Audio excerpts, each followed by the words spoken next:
Buongiorno a tutti e benvenuti alla seconda giornata del Festival Costituzione 2023. Questa mattina sono nostre gradite ospiti la professoressa Francesca Biliani e l'ingegnere Ornella Casassa, che ringraziamo per aver accolto il nostro invito e portato in tema Working Tours e Centrali Regalati. Francesca Biliani è professore ordinario di Storia e Cultura Italiana presso l'Università di Manchester, in Gran Bretagna, laureata in Lettere Moderne presso l'Università di Trieste. Ha conseguito un dottorato in ricerca italianistica all'Università di Reading e un postdottorato all'Università di Londra. Ornella Casassa, laureata in ingegneria edile e architettura presso l'Università degli Studi di Genova, è specializzata in urbanistica energetica, ha acquisito esperienza nell'ambito della progettazione edile di impianti termici e delle energie rinnovabili, in particolar modo negli impianti fotovoltaici. Le relatrici intervistate dal giornalista Mario Brandolin tratteranno il tema Working Poors e cervelli regalati. Prego. Al termine dell'esposizione sarà possibile al pubblico formulare delle domande se avete voglia. E niente, buona visione.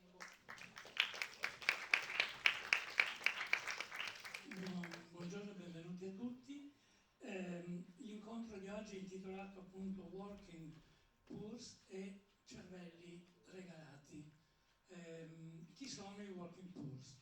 Do la definizione di cui, due argomenti appunto di cui le nostre ospiti daranno testimonianza, anche personale. Chi sono i Working Poors, questi lavoratori poveri? Prendo la definizione da una fonte assolutamente super partes e non come dire, di tendenza come quella della Treccani. Dice la Treccani: chi appartiene alla categoria dei working poor è colui che appartiene alla categoria dei lavoratori poveri, cioè coloro che pur avendo un'occupazione si trovano a rischio di povertà e di esclusione sociale a causa del livello troppo basso del loro reddito, dell'incertezza sul lavoro, della scarsa crescita reale del livello retributivo, dell'incapacità di mercato, dell'incapacità di risparmio, eccetera. Il fenomeno, causato anche da una progressiva polarizzazione del mercato del lavoro che non facilita la disponibilità occupazionale per le fasce medie di reddito, è presente negli Stati Uniti, in Italia, ma anche altrove, e richiede l'applicazione di specifiche politiche di supporto. E qui la Treccani apre una parentesi e devo dire che questa parentesi mi ha sorpreso non poco. Quali sono queste politiche di supporto? Fissazione di un salario minimo. Proprio ieri, per esempio, il nostro Premier al Festival dell'Economia di Trento ha detto che il salario minimo in Italia è impossibile, quando invece è applicato in quasi tutti i paesi dell'Unione Europea, perché il mondo del lavoro, perché c'è una concertazione sindacale molto frammentaria e quindi il salario minimo non garantisce e non è utile. Ecco, a proposito di questi, sentirete domani l'intervento della professoressa Clara Mattei. E quindi le politiche di supporto, programmi di training e formazione obbligatoria, anche queste abbiamo visto in Italia sono più o meno delle arabe felici. Continua la Treccani. La scelta di tali interventi si scontra però con la difficoltà definitoria legata al concetto stesso di povertà e alla posizione ideologica e interpretativa ad essa collegata. Se da un lato la povertà è considerata la conseguenza di eccessiva pressione fiscale e regolamentazione del mercato del lavoro, dall'altra è vista come la mancata applicazione di adeguati sistemi di protezione sociale a favore delle categorie di lavoratori maggiormente precarizzati. Per l'Eurostat, l'ufficio statistico europeo, una famiglia rientra fra i working poors se almeno un membro della stessa lavora e se il reddito complessivo familiare è circa al di sotto del 60%, ma la percentuale può anche variare, del reddito mediano del paese. In Italia, sempre in base all'indicatore dell'Eurostat, sono nel 2019 l'11,8% dei lavoratori erano nelle condizioni di working poor, mentre la media negli altri paesi europei si assestava attorno al 9,2%. Il Ministero del Lavoro italiano ha commissionato un'indagine nel 2021, dal quale risulta che in Italia sono almeno 3 milioni di working poor. Ecco, e in più l'Italia è quella che ha perso il salario, oltre che non avere il salario minimo, però il salario minimo, la capacità di spesa dei lavoratori in Italia è diminuito del 2,9%, quando in tutti gli altri paesi europei è aumentato, addirittura in Lituania, che è al primo posto, è aumentato del 7,9%. Ecco, questo dei lavoratori, dei poveri, lavoratori poveri e del lavoro povero è anche continuamente al centro del dibattito, per esempio per il fatto che non si trovano non si trovano lavoratori per determinati settori impiegatizi. Ecco, e qui quando si fa presente che le risposte a queste offerte sono assolutamente inadeguate, la gente, molti appunto dicono che la gente non ha voglia di lavorare. Ecco, io passo immediatamente la parola a Ornella Casassa, che quando appena laureata si è trovata ad avere un'offerta di lavoro di quelle appunto che si trovano anche molto facilmente, però molto penalizzante e anche molto poco gratificante da un punto di vista economico. E quando ha raccontato questa sua avventura, questa sua esperienza, un'esperienza che l'ha portato a rifiutare quel tipo di proposta di lavoro, è diventata virale, il suo racconto è diventato virale sui social. Ecco, vorrei che Ornella ci raccontasse, partissimo proprio dalla sua esperienza. Buongiorno a tutti e tutte, grazie per avermi invitato oggi. Allora, faccio un breve riassunto, nel caso qualcuno non conoscesse questa storia. Dopo l'università feci un tirocinio post laurea e dopo questo tirocinio, che ha la durata di 6 mesi, che tra l'altro viene finanziato dalla regione, quindi non ha un forte peso a livello economico per uno studio professionale, mi venne offerto di rimanere a tempo pieno nello studio professionale aprendo una partita IVA, e quindi le famose finte partite IVA, e offrendomi uno stipendio che era di 900 euro al mese in partita IVA, che parliamo con il livello di tassazione che avrei io in quanto ingegnere iscritta in cassa, 750 euro netti al mese più o meno. Prendevo 600 come tirocinante. E cioè è stato uno schiaffo morale in faccia, è stata una proposta indegna alla quale ho detto di no. È stato faticosissimo dire di no, cioè sfido chiunque ad affermare che rifiutare un'offerta di lavoro, esporsi in quel modo, tra l'altro quando hai 25 anni, se hai le tue prime esperienze lavorative, sia facile. Non lo è mai, ma non lo è neanche secondo me a 40-50 anni, cioè non è una cosa facile mettersi in discussione, rischiare che ti venga detto allora vattene, sentirti sbagliato per aver detto no, tipo forse sono io sbagliata che penso di meritarmi di più, che il mio lavoro valga di più. Dopo aver rifiutato quello stipendio mi venne chiesto allora quanto vuoi. E ormai mi avevano intimorito, quindi quello che per me sarebbe stato normale, minimo di 1200 euro al mese per una professionista iscritta all'albo, abilitata dopo tantissimi anni di studio, chiesi quello con paura e alla fine mi accontentarono con un 1100 in partita IVA, parliamo sempre di molto meno di netto. E accettai perché in quel momento non potevo permettermi di rifiutare nuovamente, e quindi poi rimasi lì finché non potei andare via e cambiare lavoro. Vorrei dire una cosa molto importante al riguardo. Io ho potuto dire di no perché ho avuto il privilegio di poter dire di no. E il privilegio non è solo una questione economica, non è solo il fatto che io avessi una famiglia alle spalle che poteva comunque garantirmi un tetto sulla testa, ecco, diciamo le basi per vivere comune, per la società, per essere una persona, ok, in uno Stato. Non è solo quello, il privilegio è anche una questione che riguarda noi stessi come persone, in che momento della vita noi siamo, no? Quando diciamo di no, quando vogliamo dire di no. Magari una persona in quel momento lì, a livello psicofisico non se la sente di andare alla ricerca di un altro lavoro, è una cosa stressante, è una cosa che ti crea ansia. La mia generazione è caratterizzata dall'ansia, quelle successive ancora di più, le vostre, la vostra generazione è caratterizzata ancora di più dall'ansia.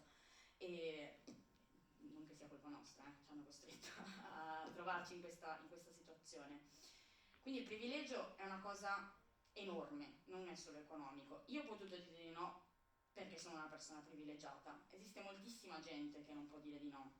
I lavoratori poveri, okay, sono proprio quelle persone che non hanno il privilegio di poter dire di no. Parliamo di qualunque tipo di persona, persone che devono mantenere figli, altre persone a carico. Tu gli fai un'offerta ignobile, una cosa che dici ma una persona può vivere con questo stipendio, e quella persona ti dice di sì, ma ti dice di sì perché non ha alternative, no? Quindi io sento spesso dire che noi giovani non ci opponiamo abbastanza, no? Non combattiamo abbastanza, che dovremmo una volta ho sentito dire a una persona che noi giovani dovremmo prendere in mano le nostre vite. Sinceramente mi sono sentita molto offesa di sentire questa cosa da una persona di tutta un'altra generazione. Non è che noi non prendiamo in mano le nostre vite, è che non ci viene proprio permesso di poterlo fare, ok? Un'altra cosa molto importante in merito a questo, sempre collegata al fatto che la mia generazione e anche quella precedente, perché poi sti giovani che non hanno voglia di lavorare, ormai c'hanno 40 anni sti giovani, cioè sono 20 anni che ci raccontano sta cosa. Una cosa che vorrei appunto precisare in merito a quando ci viene detto questo è la concezione che si ha del lavoro, che è quello che comporta secondo me anche il fatto dei lavoratori poveri. Sono 20 anni che ci raccontano che il lavoro è un favore, che offrirti un lavoro mi rende a me, capo, imprenditore, datore di lavoro, magnanimo nei tuoi confronti, mi devi pure ringraziare che ti pago anche per quello che tu stai facendo. È allucinante se ci pensate, cioè, basta rifletterci un secondo e capire che il lavoro, cioè io ti offro una prestazione, tu mi paghi per questa prestazione, qua non c'è nessun favore, non c'è nessun tipo di rapporto diverso da quello che non sia un rapporto meramente lavorativo, ok? Però questa idea non c'è più, questa idea giusta, questa concezione giusta del lavoro non c'è più, è andata. E se è 20 anni che ci raccontano questo, ci sono persone che letteralmente sono cresciute in un mondo in cui non conoscono nient'altro. Cioè una persona di 22-23 anni che adesso magari finisce l'università, sta per affrontare il mondo del lavoro, non conosce un mondo diverso da quello in cui il lavoro è un favore. Okay? E se tu non conosci una cosa, se tu non sai che non è la normalità questo, che tu hai altri diritti, se tu non lo sai come puoi pretenderli? Ci dicono che non lottiamo abbastanza, non ci indigniamo abbastanza, che siamo pigri, non scendiamo più in piazza come si faceva un tempo. Ma che non lo sappiamo proprio di avere questi diritti. Non lo sappiamo che non è normale, è stato normalizzato e non è colpa nostra se è stato normalizzato, è un problema sistemico. Ma di chi è il compito allora di farci sapere che abbiamo dei diritti? Da una parte dovremmo essere tutelati a prescindere, qua parliamo di salario minimo, parliamo dello Stato. Dall'altra parte chi è che tutela i lavoratori? I sindacati. Ma i sindacati ci hanno perso per strada noi giovani. Anche perché c'è un mondo del lavoro talmente frammentario, fino a 30 anni fa, fino a 40 anni fa, i sindacati avevano un peso, avevano un punto di riferimento molto, molto forte, che era la classe lavoratrice, la classe operaia. Oggi in gran parte degli aderenti ai sindacati più importanti sono pensionati, perché il lavoro, e soprattutto con le nuove tecnologie, il lavoro è passato da una produzione di beni materiali a una produzione di beni immateriali, e quindi che questo hanno comportato una solitudine di lavoratori. Un operaio in fabbrica aveva riferimento nei suoi compagni di lavoro. Oggi uno che lavora in uno studio, oppure addirittura che lavora a casa al computer, che riferimento ha? Ecco, che cosa però dalla tua esperienza, poi dicevo che quello che tu hai raccontato sui social è diventato virale, ecco, che cosa è proseguito, come è proseguito concretamente anche questa tua consapevolezza che hai acquisito e che hai espresso così chiaramente? Dopo che è calata l'onda di della fama, l'hype della fama. Sì. Allora, una precisazione. Quel video che è diventato virale non è stato un caso, cioè non era preparato, non era previsto che venissi registrata, ma era un incontro politico di cui, che facciamo io e altri attivisti e attiviste, e in cui ci riuniamo per parlare di queste problematiche e cercare di agire a livello locale. Quindi in realtà come attivista sono anni che cerco di, soprattutto da quando ho avuto questa esperienza, di portare alla luce questa problematica che sanno tutti ma nessuno ne parla. Come ha continuato? Abbiamo avuto molto più, non so come dire, potere, vista la visibilità del momento. Il sindacato non ha potuto fare altro che rapportarsi con noi, rapportarsi con me, e questo è stato molto bello. Al congresso nazionale della CGIL abbiamo effettivamente parlato, io ho visto una sincera volontà da parte della CGIL di voler cercare di affrontare questo problema, quello appunto come dicevamo del fatto che i nuovi tipi di lavoro, il sindacato non è stato al passo con i nuovi tipi di lavoro, soprattutto quelli appunto intellettuali. Moltissimi dei giovani che vengono sfruttati sono laureati, sono avvocati, ingegneri, architetti, giornalisti, cioè di questo stiamo parlando, di gente che studia per anni e poi gli vengono offerti 300 euro in partita IVA. Perché il sindacato si è perso questo tipo di lavoro, si è perso i giovani, infatti non ha torto, ha detto cioè, che obiettivamente veramente la maggior parte degli appartenenti dei tesserati della CGIL sono pensionati. Mi sembra un fattore abbastanza rilevante, cioè già questo dice tanto su come siamo messi nel mondo del lavoro attualmente noi giovani e che rapporto abbiamo col sindacato. Quindi per rispondere alla tua domanda, ha continuato in un percorso che noi già facevamo prima io insieme ad altre persone appunto, solo che abbiamo avuto più potere di poterci far sentire perché non potevano girarsi dall'altra parte. Questo ci ha concesso di avere degli incontri con i sindacati. Io parlo a livello locale ovviamente, io sono ligure e quindi le cose le stiamo affrontando, ovviamente prima parti dal tuo piccolo, no? E poi cerchi che tutto quanto possa crescere ed espandersi, fare rete con altre realtà. Sindacati, ordini, perché come dicevo gli ordini professionali, cioè come dicevo, sono le realtà come quelle dei giovani laureati ad essere attualmente assolutamente non tutelate da niente e da nessuno, quindi gli ordini dovrebbero avere un ruolo in questo, dovrebbero poter difendere le persone che appartengono ai loro ordini professionali. Quindi diciamo che lo scopo è quello di parlare con queste realtà e ci stiamo riuscendo grazie a questa visibilità che abbiamo avuto, che abbiamo avuto grazie al video, a questo video, e l'altro scopo, quello che vogliamo fare, che ci siamo riusciti attraverso il video, è quello di raccogliere testimonianze e far sentire le persone meno sole, perché c'è questo nella mia generazione, la disillusione di essere soli, che a nessuno importi niente di quello che ti sta succedendo, e quindi cercare di dimostrare che non è vero che a nessuno importa niente, perché c'è gente come me e come le altre persone con cui collaboro a cui importa. Quindi questo è il concreto che stiamo cercando di seguire. Ecco, avete l'associazione cui c'è un nome, l'associazione? No, perché essendo che siamo un po' partitici, un po' no, diciamo che i nostri vari progetti che facciamo hanno determinati nomi, noi siamo dei Rosso Verdi Azzonzo, non so come dire. Ecco, torneremo poi su questo. L'altro argomento era dell'incontro di questa mattina, era i cervelli regalati. Chi sono i cervelli regalati?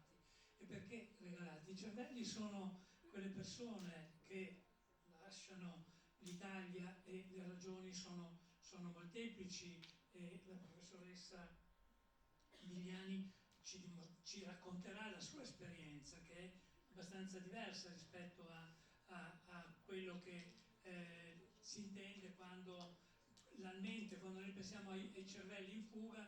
Perché sono cervelli in fuga? Perché non trovano un lavoro retribuito dignitosamente per quanto riguarda appunto la loro posizione di studio. Si tratta di persone che sono soprattutto laureate, non trovano una retribuzione, non trovano lavoro, e quindi trovano maggiore soddisfazione alle proprie alle proprie esigenze, alle proprie aspettative all'estero. Ma questo ha una ricaduta sull'economia italiana veramente molto, molto forte.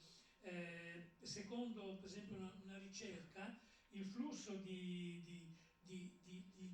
questo flusso di cervelli che abbandonano l'Italia ha causato in Italia la mancata nascita di 80.000 imprese, tanto per dire le cosiddette start-up, cosa che invece all'estero molti appunto laureati trovano, poter continuare a studiare, poter fare dottorati di ricerca.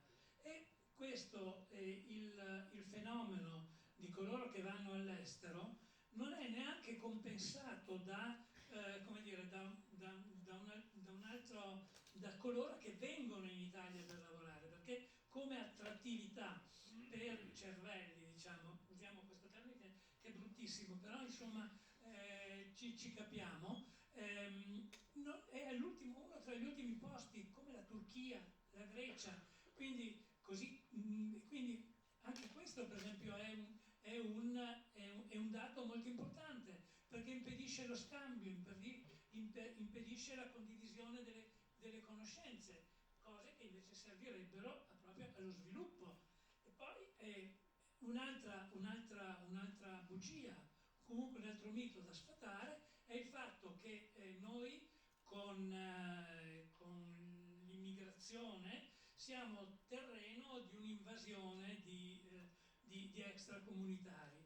Ecco, i cervelli, tra virgolette, che abbandonano l'Italia sono di gran lunga superiori a coloro che arrivano in Italia, i quali magari ci sono anche, come abbiamo visto recentemente, nei flussi migratori ci sono delle persone laureate anche lì che scappano da condizioni di vita molto difficili, di guerra, di fame, di precarietà assoluta. Quindi potrebbero, se ci fosse una politica di integrazione cicinin, lungimirante, non utopica, ecco, probabilmente anche questo costituirebbe, invece queste persone il più delle volte sono costrette ad alimentare il lavoro nero, lavorare nei campi o, quando va malissimo, a delinquere. Ecco, un dato solo volevo dirvi, che al 1° gennaio del 2022 gli stranieri residenti in Italia sono 5.193.669 e in 3 anni sono cresciuti meno di 200.000 unità.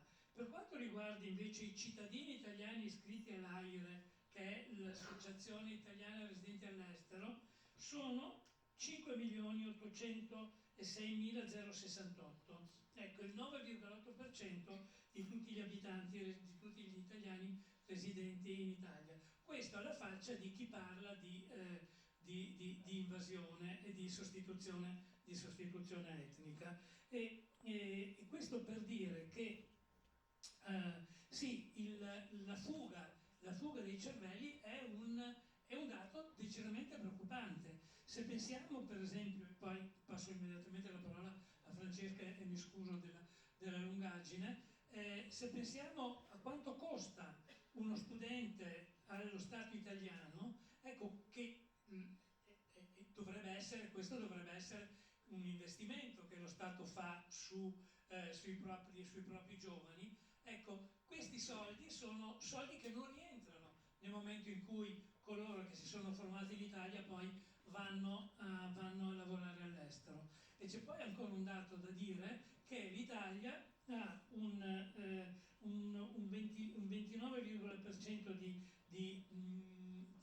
laureati rispetto alla media europea, che è oltre il 30, oltre il 39. Quindi anche questo è un problema legato proprio al sistema dell'istruzione, sulla quale nessuno dei governi tecnici ha investito pochissimo. Ecco, parliamo invece dell'esperienza di Francesca, che, come è stato detto dalla ragazza che ci ha introdotti, insegna all'Università di Manchester, ha fatto un dottorato all'Università di Reading e praticamente ha completato la sua formazione professionale in Inghilterra, e lì come dire, svolge la sua professione, che è quella di docente di italiano e storia italiana. Francesca. Grazie mille. Allora, grazie mille per l'invito, per l'opportunità e insomma spero di dirvi qualcosa che vi possa, non so, in un certo senso far pensare.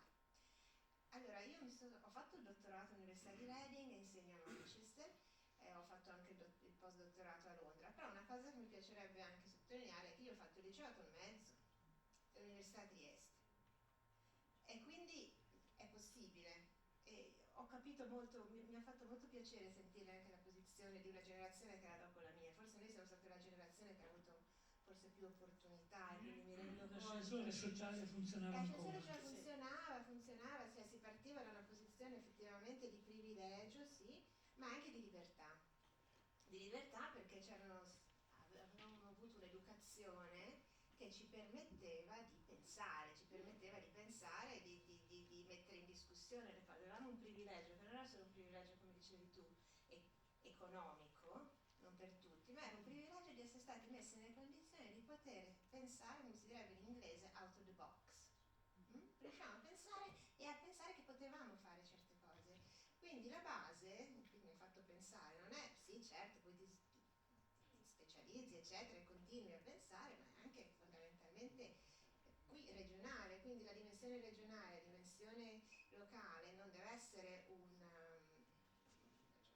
non ce la posso fare, ce la possono fare chiunque, ma però bisogna assumere un certo tipo di atteggiamento, che è un atteggiamento sicuramente non di sfida, necessariamente una sfida, un confronto, però semplicemente un atteggiamento di dire io posso pensare, io posso mettermi in discussione, io posso vedere se ci sono altri modi per fare questa cosa, ci sono altri modi di pensare. Questo credo sia una delle basi di partenza, sempre nel contesto un po' di privilegio. Poi ascoltando Ornella mi è venuta in mente un'altra cosa, che stiamo parlando di due generazioni molto diverse, anche con la crisi dei sindacati, la crisi del partito. Probabilmente fino agli anni 90, metà anni 90, noi eravamo ancora una generazione che aveva più l'ideologia in mente, no? Io forse l'ultimo, forse stava scemando, però per me l'identità in quanto identità anche politica era più importante dell'identità personale, mentre in questo momento anche vediamo che cosa è successo nel Partito Comunista, no? C'è stata un'identità di genere, gender, che poi non si riesce neanche a tradurre bene in italiano, che è forse più importante dell'identità politica in questo momento. E ecco, ritorno sì, privato e politico non funziona più. Esatto, questo è questo. Quindi mi rendo conto che ci sono diverse posizioni generazionali anche, però credo che la base di io posso pensarci, io posso provarci, io posso pensare diversamente rimanga anche tra le due generazioni. Poi dopo torniamo magari. Allora, questa era la premessa. L'altra premessa è che io non mi sento tanto un cervello. No, parto proprio per non sentirmi tanto un cervello, è un discorso che sono una persona che pensa, ma non ho mai attribuito un valore particolare a quello, cioè non penso che ci sia stata una capacità,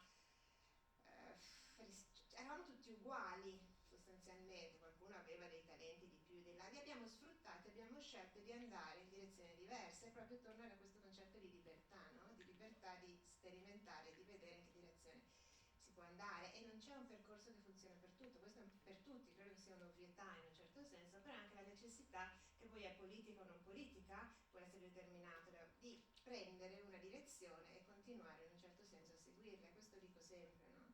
C'è anche un po' l'importanza di avere un orientamento.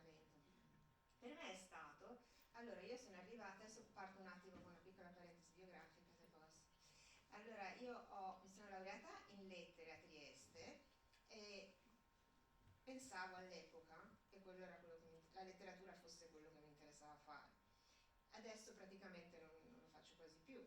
E quello che mi ha dato studiare all'estero è stato anche la possibilità di conoscere gente, modi di pensare molto diversi da quelli che erano i miei. Per alcuni funziona, per altri no, ma non è una questione di, cioè, che rende uno migliore o peggiore. E quindi io mi sono specializzata anche in materie, in cose che non avrei potuto fare in Italia. E questo è stato per me anche un punto che ho sempre tenuto. Io non ho studiato all'estero quello che avrei studiato in Italia, né secondo le modalità che avrei potuto adottare, le teorie, le cose che avrei potuto adottare in Italia. Io all'estero ho fatto quello che forse qui non avrei potuto fare, per vari motivi.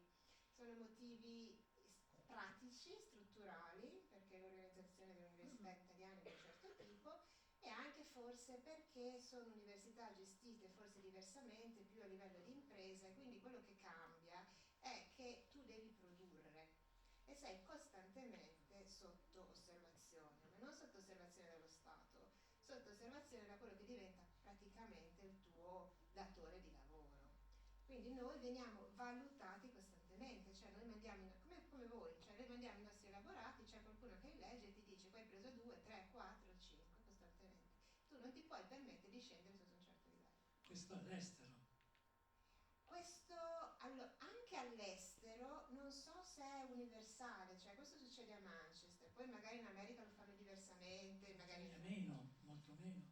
E io ho fatto diciamo, questa differenza tra un'università che ha il datore tra virgolette di lavoro che è lo Stato e il datore di lavoro che è locale, tra virgolette, datore di lavoro. Quindi io non vengo giudicata dallo Stato, vengo giudicata da quelli che sono giudicata o valutata da quasi i miei colleghi, quelli che stanno nella gerarchia sopra me, quindi per salire di grado vieni valutato secondo non solo anche quello che tu produci in relazione all'ecosistema che hai intorno, no? È un concetto un po' diverso. Da un certo punto di vista hai sempre qualcuno sul fiato sul collo costantemente, e dall'altra parte però hai anche la possibilità di l'innovazione è un concetto molto importante, molto presente, quindi ti permette di scrivere o pensare in modi che se hai qualcosa da dire te la fanno dire. E questo mi ha permesso di appunto di scrivere o di fare dei contributi, produrre dei contributi scientifici diversi. Per esempio il mio primo libro, si può parlare? Era sulle traduzioni, le traduzioni e la macchina editoriale in Italia durante il fascismo. Poi mi sono sempre occupata più o meno di questioni relative alla cultura fascista. Io non facevo un'analisi letteraria, facevo un'analisi proprio di storia culturale, la produzione e come il fascismo, l'ideologia aveva in un certo senso permesso o non permesso la pubblicazione di cultura straniera. E lì era abbastanza, lì ho cominciato a capire le differenze, no? Allora io dall'Inghilterra e anche io potevo dire che comunque il regime aveva aiutato un certo tipo di editoria a importare in Italia un tipo di letteratura che in quel momento l'Italia non produceva e che gli editori, in accordo con il regime, avevano cambiato in un certo senso le modalità della lettura e avevano costruito una industria editoriale che fino a quel momento era indietro rispetto ai grandi paesi europei. E avevo preso già da lì una posizione non ideologica. Io non stavo, era molto difficile, non stavo dicendo se il regime era buono, cioè non stavo esprimendo un giudizio sul regime, ma semplicemente facevo una constatazione. Ecco, quindi è un ambiente, mi ero già abituata a pensare secondo altri schemi. E poi ho potuto fare anche altri lavori, che uno è sul romanzo e l'architettura, quindi il rapporto tra romanzo e architettura, e l'ultimo libro che è sul sistema delle arti in Italia. Allora, qui torno al problema del cervello in fuga. Certo. Io non ho, come dicevi... Non sei fuggita. No, non sono fuggita, no, io non sono fuggita. A questo punto c'è la questione anche del rientro, perché si parlava anche di una questione economica, no? Quanti ne esportiamo e quanti ne importiamo. È molto difficile anche il rientro, anche per questioni prettamente pratiche, cioè come è organizzata l'università italiana in classi di concorso. Io con i libri che ho scritto, che poi sono stati anche tradotti, insomma qualcuno si è anche letto, sarebbe difficile per me rientrare in una classe di concorso. Quindi io non sono più letterata, ma non sono neanche un architetto, ma non sono neanche una storica che fa cose strettamente storiche. Non sono una storia dell'arte, storica dell'arte, quindi ho questo profilo ibrido che teoricamente mi impedirebbe anche di inserirmi in una classe di concorso. E lì è quello che in tutto il mondo ormai si chiama interdisciplinarità, che in Italia è vista veramente male. Allora, il discorso è molto più ampio rispetto a me, cioè come allinei una posizione istituzionale, politica, che diventa anche una posizione discorso che va oltre i confini nazionali, ma se tu veramente vuoi creare un'osmosi di persone che entrano e escono dall'Italia, e questo secondo me è un modo che fa crescere, cioè non è una questione di pensare quanti ne esportiamo e quanti ne importiamo, secondo me ci dovrebbe essere un flusso, però se la struttura istituzionale non permette una ricollocazione per chi tutta la vita ha, ma non solo io, in tutte le materie, immagino le scienze anche abbiano problemi analoghi, come risolvi il problema? Nel senso che tu dici, e io se devo prendere l'abilitazione in che classe di concorso vado? Nessuna. Però di interdisciplinarità parla chiunque e anche diciamo, a livello un pochino più globale noi abbiamo anche un modo di fare un pochino diverso, nel senso che noi dobbiamo finanziare la nostra ricerca, quindi dobbiamo anche scrivere dei progetti che poi vengono appunto finanziati e poi continuano. Ma se un progetto non è interdisciplinare non cominciare neanche a prendere in mano la penna, perché non lo considerano più. Quindi ci sono varie cose da considerare dal punto di vista professionale e direi prima un discorso identitario, nel senso quale percorso vi sentite adatti a fare e fino a quanto pensate di potervi mettere in gioco, perché significa mettersi in gioco. E poi anche posizionarvi nel mercato del lavoro, nel senso che spesso c'è uno scollamento, che è uno scollamento pratico anche, non solo intellettuale, tra quello che può essere richiesto nell'ambito italiano e quelle che sono le dinamiche forse che sono più in voga o che comunque vanno per la maggiore in ambito internazionale. Quindi credo sia un discorso molto complesso, che forse l'idea del cervello e dell'entrata e uscita rende, certo. Però penso che anche dal punto di vista generazionale ci siano anche altri elementi che contribuiscono. C'è da dire che oltre a questo problema della fissità di alcune classi di concorso, c'è da dire che l'Italia, per esempio, investe pochissimo in ricerca, 1,3%, questo significa meno posti di lavoro, significa meno opportunità per studiosi di rimanere in Italia, e poi c'è, come dire, una sorta di rendita di posizione per cui i posti a disposizione sono in qualche modo già predeterminati. Insomma, un giorno sì, un giorno anche salta fuori i casi dei professori che hanno facilitato uno piuttosto che l'altro. Cioè il discorso delle baronie non è assolutamente finito, cosa che forse magari all'estero è molto meno, o no? Allora, come dicevo all'inizio, è una questione di logica del profitto, nel senso che ti possono anche avermi sistemato, però siccome questo controllo capillare, questo fiato sul collo c'è sempre, ce la fai una volta, 2 volte, 3 volte, prima o poi ti trovano, ma non perché c'è un imperativo morale. L'imperativo è che noi abbiamo bisogno di rendere, avere un certo rendimento, e che se capisci che una persona a un certo punto non rende, viene messo a fare qualcos'altro. A me è successo di vedere all'università, per esempio, ci sono stati dei cambiamento del contratto, cioè noi abbiamo dei contratti che prevedono una parte di ricerca, una parte di lavoro amministrativo e una parte di didattica. Persone che non producevano, cioè che non avevano proprio anche di un certo livello, perché non è che puoi dire basta che scrivo qualcosa, devi scrivere qualcosa di un certo livello. Se questi tuoi elaborati o quello che è non venivano considerati adatti, idonei, o comunque si vedeva che per un periodo non c'era una produttività accettabile, queste persone magari erano più dotate per la didattica, oppure avevano una capacità amministrativa o gli piaceva fare di più quella parte lì, semplicemente si parlava e gli cambiavano il contratto.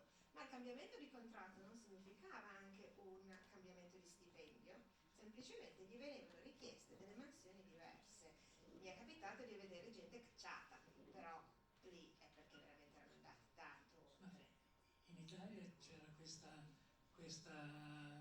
notizia, girava, che per partecipare ai concorsi universitari bisognasse presentare dei titoli, cioè dei volumi, e molta gente presentava, però non occorreva neanche forse un estratto del volume, ma bastava presentare la copertina con il titolo e poi con l'indice con i capitoli, però dentro non c'era niente. Ecco, e questo l'altra per dire il differenza, merito, no? l'altra grande differenza è sulla questione della quantità.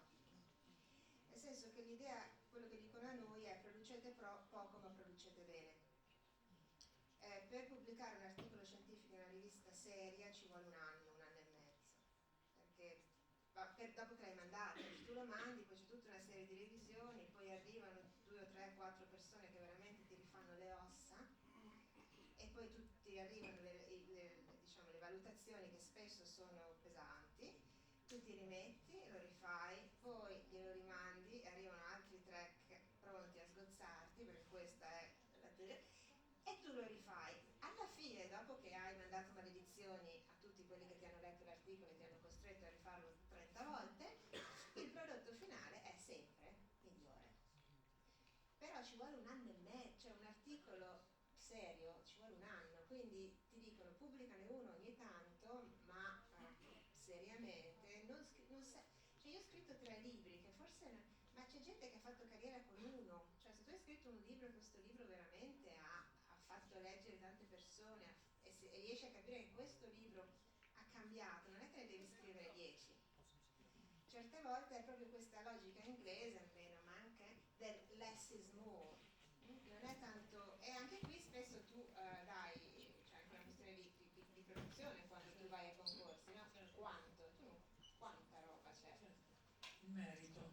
Ecco, venendo alle... No, questo per dire, noi abbiamo adesso il nuovo ministero non è più della pubblica istruzione, ma è Ministero dell'istruzione e del merito, perché non so questo che cosa produrrà da un punto di vista pratico, non lo so che cosa succederà. Ecco, torniamo a Ornella. Ecco, tu hai scelto una carriera prettamente maschile, cioè l'ingegnere, edile, insomma uno devi stare nei cantieri, insomma, ecco, che difficoltà hai trovato proprio come essendo una ragazza? Se c'è ancora questo tipo, una delle ragioni per cui si fa fatica anche a trovare lavoro rispetto a certe formazioni. Non riguarda soltanto l'ingegneria, anzi forse ambiti come l'ingegneria sono quasi meno difficili per le donne rispetto, cioè, per le donne è difficile tutto, mettiamo questa premessa che è innegabile, e se qualcuno la nega ne riparliamo fuori, nel senso che comunque il mondo del lavoro non è fatto per le donne, il mondo non è fatto per le donne, il mondo del lavoro ancora meno. Ma questo in Italia o Questo dappertutto? un po' dappertutto, però sicuramente in Italia molto di più. Non c'è modo che una donna possa fare carriera in Italia perché il lavoro di cura, il lavoro dei figli, il lavoro a casa ricade solo esclusivamente sulle donne. Okay?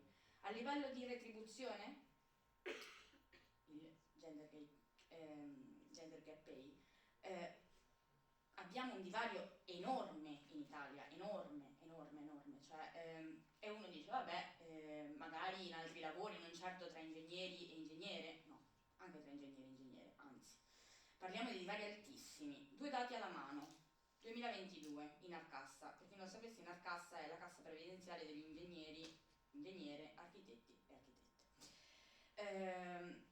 Dati del 2022, la differenza di stipendio tra un'ingegnera e un ingegnere dai 25 ai 30 anni è di 3.500 euro all'anno. La differenza tra i 30 e i 35 è di 7.000 euro. La differenza sopra i 35 fino ai 40 è di 14.000 euro di differenza. E dopo i 45 anni di 16.000 euro di differenza l'anno. Numeri alla mano, dati di Inarcassa, visibili da tutti. Non credo che si possa ancora ammettere che c'è parità a livello di lavoro tra un uomo e una donna. Poi, l'ambito in cui ti trovi, quindi parliamo allora di sessismo nel lavoro, quello bisogna essere fortunati. Io sono stata fortunata. Ho trovato una realtà che ha investito sia in persone giovani, sia cioè senza guardare l'età e senza guardare il genere. Ma il mio è stato un caso dell'1 su 10, è anche grazie a questa fortuna che io posso permettermi di espormi, permettermi di portare, di parlare di cose che riguardano tutta la mia generazione e tutte le donne lavoratrici giovani come me, senza rischiare delle ripercussioni, perché sono fortunata e ho avuto la fortuna di entrare in una realtà di questo tipo. Ma tantissime persone non possono dire la stessa cosa, tantissimi giovani a livello di aver trovato un posto in cui investono su di loro, e tantissime donne nel non aver trovato effettivamente delle scelte sessiste nel loro ambiente di lavoro. Poi il sessismo è dappertutto, purtroppo io stessa a rapportarmi con, esempio, un venditore che viene nella nostra società, il venditore si ritrova davanti i 6 capi reparto, io sono una di loro, ok? Quindi 5 uomini e una donna. Io vengo vista come la segretaria, cioè gli fa strano che io non stia prendendo appunti, gli fa strano che io abbia fatto una domanda, sono il capo del reparto tecnico, mi stai vedendo una cosa tecnica, ti faccio una domanda tecnica, non mi risponde, te la fa il mio collega, risponde. Uno dice, sono storie che si raccontano. No, questa è la verità, mi è successa 3 mesi fa, non so come dire, questo esiste. È brutto che qualcuno ancora voglia negarlo, ma questo esiste, quindi sì, nell'ingegneria, essendo che è un ambito prettamente, fino adesso, prettamente maschile, guardate quanto fa ancora strano le persone di ingegnera, tutti lo trovate molto cacofonico, lo so, di architetta, anche quello, sempre difficile, è più facile quindi trovare effettivamente, semplicemente ad avere più colleghi uomini. Quando allora siamo tutti lì, loro sono uomini, io sono donna, chi verrà promosso? A parte che per la legge di cioè, nel senso, ci sono più uomini, ha più probabilità un uomo di andare oltre. Esatto, però proprio le scelte imprenditoriali, perché alla fine poi uno studio, una società di ingegneria, alla fine è un'impresa, tu investiresti su una persona che magari dall'oggi al domani rimane incinta e ti lascia scoperto per 9 mesi, si prende pure il congedo di maternità, ti devo pure pagare? No, non lo fanno, è un dato di fatto. E questo come si potrebbe ovviare, secondo le proposte anche della vostra associazione? Allora, qua ci vogliono delle tutele a livello nazionale. Questo purtroppo non impedisce però che le cose vadano comunque male, cioè se bastassero le leggi a non fare le cose sbagliate, le vedremo nei migliori dei mondi. Quello che manca è qualcosa di concreto, ovvero il welfare. Cioè, perché una donna possa davvero non avere delle ripercussioni nel mondo del lavoro per la questione, per esempio, maternità, allora deve essere data veramente la possibilità, a pari merito di un uomo, di poter lavorare. Questo succede nel momento in cui allora io ho un asilo aziendale gratuito, non che decido di fare un figlio solo perché ho i nonni che mi possono aiutare, perché se devo pagare il nido allora tanto vale che io non lavori, perché pagherei forse più di nido che di lavoro, no? Di quanto riceverei. Congedo parentale, com'è sta cosa che il figlio è solo della donna? È allucinante, perché il padre di questo bambino, 50% genitore quanto la madre, non ha lo stesso congedo parentale della madre? Per quale motivo è la donna, la madre, a dover andare a casa e lasciare il lavoro? Per quale motivo non mi paghi la stessa quantità di stipendio perché dici ma perché tu comunque c'hai l'allattamento, dovrai andare a casa, quindi ti pago già meno a prescindere perché sei meno produttiva? Perché? Se non agiamo sul modo pratico e attivo in cui rendere veramente possibile anche per una donna lavorare nello stesso modo di un uomo, allora non andremo da nessuna parte. E questo per dire, poi dopo ci si lamenta che la natalità in Italia è sotto zero. Esattamente. Ovviamente. Esattamente. Questo invece, Francesca, questo tipo di difficoltà nel tuo ambito? No, ci sono il congedo parentale, tutto questo, anzi. All'estero? Sì, per quello che ho visto io sì, cioè nel senso non c'è, anzi si sta molto lavorando, mi tocca difendere, tocca difendere Brexit, no? Cioè, questa è una posizione strana, io devo questa posizione in cui li faccio difendere, no, da questo punto di vista no, anzi ci sono addirittura dei comitati che sono lì per valutare, per garantire le pari opportunità, che poi possono essere gestiti in maniera carrieristica, ma però lì è più una questione dell'individuo, più che mancanza. No, sono stati istituiti questi Sì, Anzi, ci parla voi dall'italiano. ci sono addirittura le accreditazioni, c'è un'accreditazione che si chiama Athena Swan, no? Athena Swan, le università devono fare domanda, mandare appunto presentare una domanda e poi ti viene dato i vari livelli, mi sembra bronzo, argento, oro, e a quel punto dimostri che non ci sono tutti questi problemi di salario, di disuguaglianza, disabilità, prende in considerazione un po' tutto ed è probabilmente l'argomento di cui si parla di più in questo momento, cioè la diseguaglianza, quindi le diseguaglianze all'interno dell'ambiente lavorativo sono proprio un argomento centrale. Poi voglio dire, c'è l'altra questione, che io ritorno sempre all'individuo, nel senso che se tu mi chiedi chi ti ha fatto le cose peggiori, a me vengono in mente 3 donne. Non tocca dire. Quindi è proprio mi viene in mente 3 donne. Forse nell'ambiente universitario, questo anche in Italia, insomma. Questo è appunto, no? Nel senso che dal momento in cui tu hai forse, non ti devi preoccupare come dovete fare voi ancora della questione strutturale, diventa una preoccupazione di diverso livello, quindi dal punto di vista strutturale ti senti relativamente tutelato, da un punto di vista magari poi la gente in ambienti competitivi certi atteggiamenti insomma ci sono, e quindi i coltelli viaggiano, ma viaggiano un po' dappertutto, e lì diciamo che i coltelli non è che sono proprio tanto, sono ben distribuiti, insomma, ecco. E quindi è un po' diversa la questione. C'è forse ma è anche lì difficile da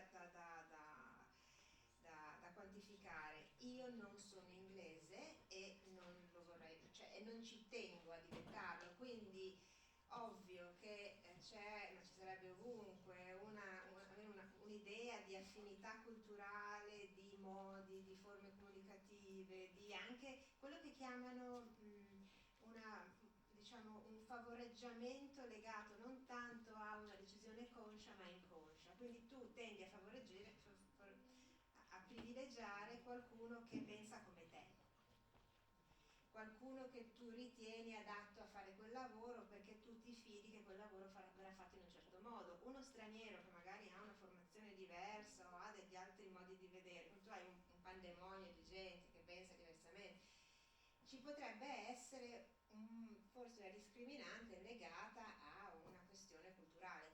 Lì qualche volta mi è capitato di pensare. Hai avuto delle difficoltà quindi di inserimento? No, non particolarmente, però alle volte mi sono detta, se io avessi fatto delle scelte che erano più in linea con un certo modo di pensare, probabilmente saresti rimasta a Trieste?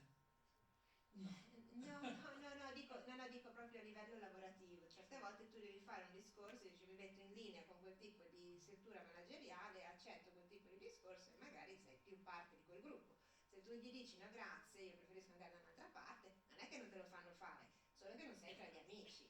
E è inutile, cioè nessuno è specchiato e le lobby ci sono ovunque, certo nel momento in cui tu, che poi le articoli secondo un discorso di io metto il mio studente, io inserisco questo, in Inghilterra non lo faranno mai così, però la famosa frase inglese you are one of us, tu sei uno di noi, che non vuol dire niente, non lo spieghi, però significa che se tu sei uno di noi vai in una certa direzione o no, però non è che ti forzano, ti fanno solo capire quali sono le aspettative. Diciamo che in Italia sono un po' più espliciti. Esatto. Difatti io ho trovato molte persone che magari che volevano tornare in Italia perché in un certo senso avevano difficoltà a leggere quelli che erano i segnali culturali. Quando tu arrivi a un certo livello, magari devi anche capire quelli che sono i segnali, che non sono segnali espliciti ma sono impliciti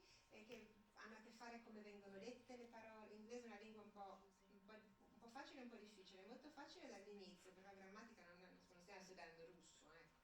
E anche le parole a un certo livello sono facili da capire, però ogni parola messa in un certo, come dappertutto ovviamente, come ovunque, ma una parola in un certo contesto, detta in un modo, una frase che tu dici dici la frase, quindi tu capisci da quella frase la provenienza, è un po' complesso, quindi arrivano poi, per arrivare più in alto se vuoi fare carriera, devi anche essere in grado di capire che cosa vuol dire quella frase, che cosa vuol dire che tu hai frequentato un certo tipo di mondo piuttosto che un altro tipo di mondo, piuttosto che un altro tipo di mondo, e di conseguenza ti metti in linea con uno che rispetterà.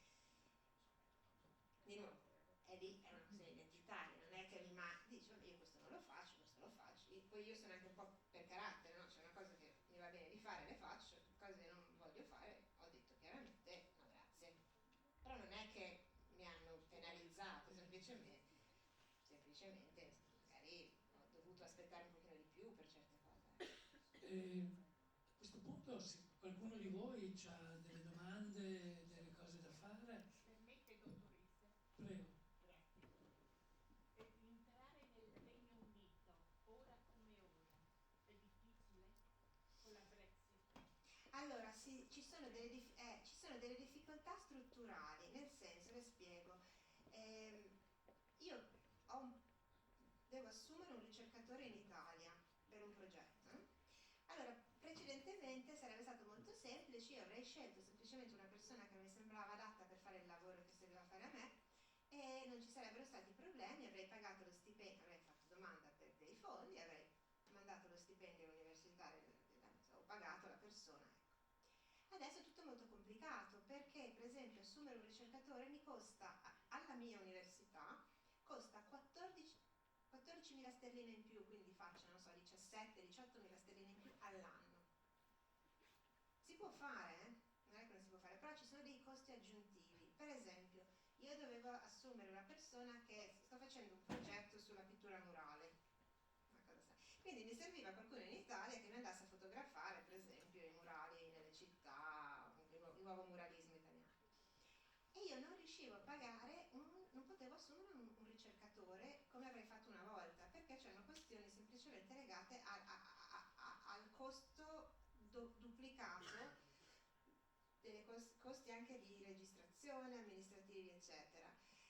Quindi da questo punto di vista è più complicato. Se lei mi sta facendo un discorso invece se per una persona italiana può essere possibile andare a fare un dottorato all'estero, no, questo sì, si fa domanda, la domanda viene valutata, ovviamente ci si deve mettere in contatto con il potenziale supervisore, eccetera. Allora da quel punto di vista lì non è cambiato, però sì, ci sono delle difficoltà a livello proprio pratico.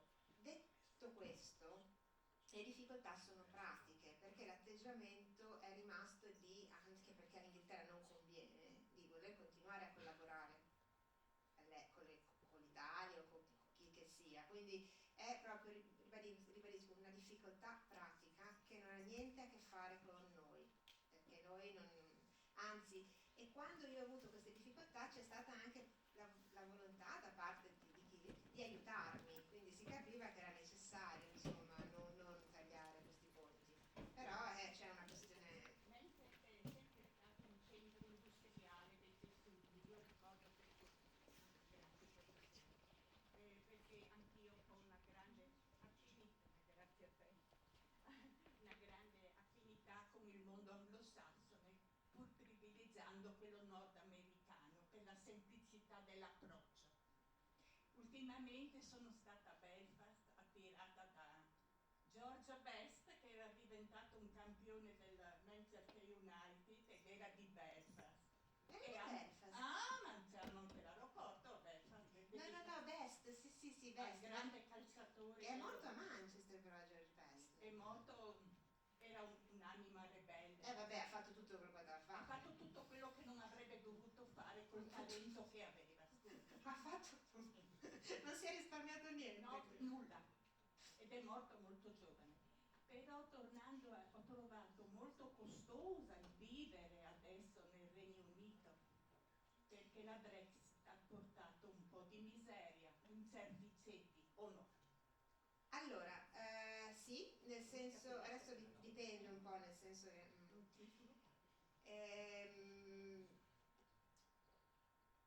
c'è stata una grandissima trasformazione di certi centri tipo Manchester, che insomma non è forse la Manchester che si ricorda lei, perché se passa per Manchester c'è stato molto investimento in certi settori, tipo l'università per esempio, no?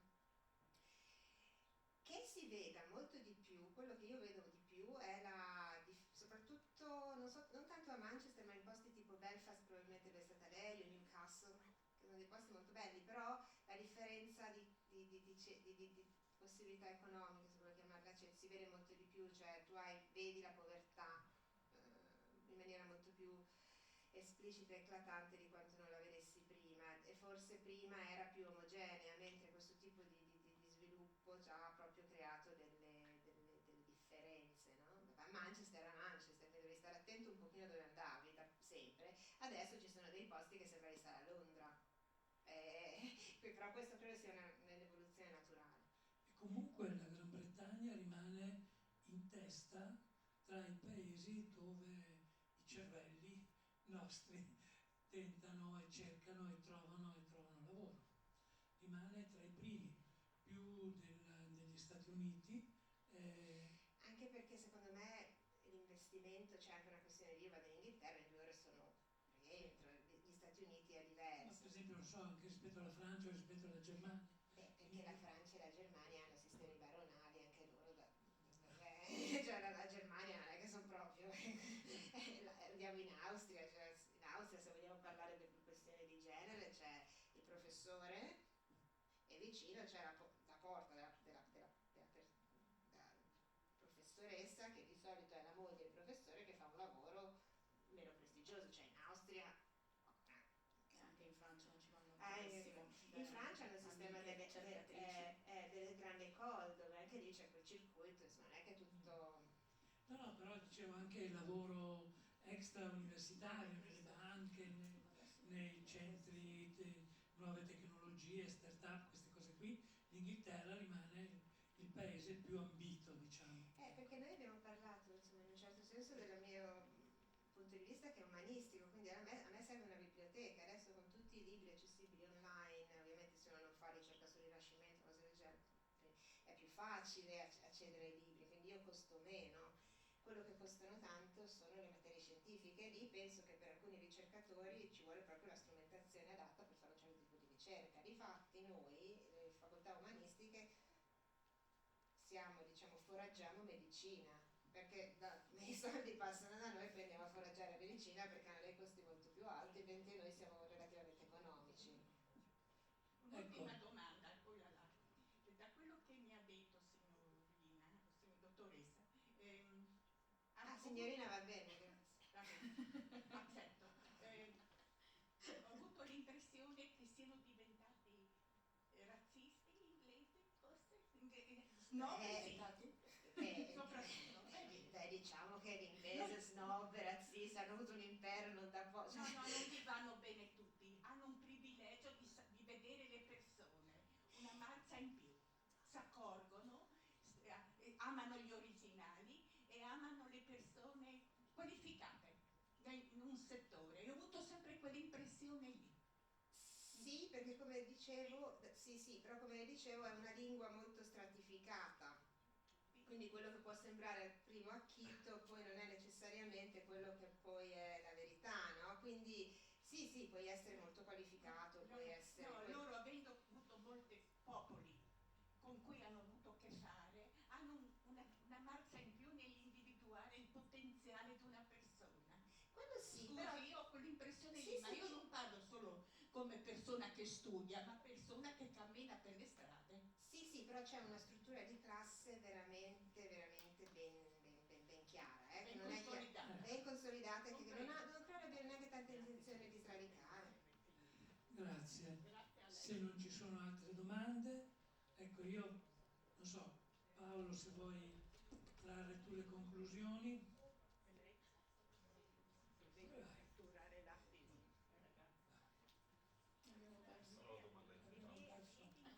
Ringrazio i relatori, le relatrici meglio, e per questo importante contributo. La professoressa Vigliani, grazie. È un libro del nostro associato Angelo Floramo per le cose segrete della Guarneriana, la Guarneriana segreta, e spero possa tornare e poter vedere così queste rarità che abbiamo. anche all'ingegnere Casassa, grazie, Grazie mille. e al dottor Brandolin, grazie a tutti voi, e vi ricordo che alle ore 16 ci sarà l'incontro con la professoressa Saraceno alle ore 16 in Guarneriana, dal reddito di cittadinanza alla GIL e alla GAL. Grazie e a questo pomeriggio.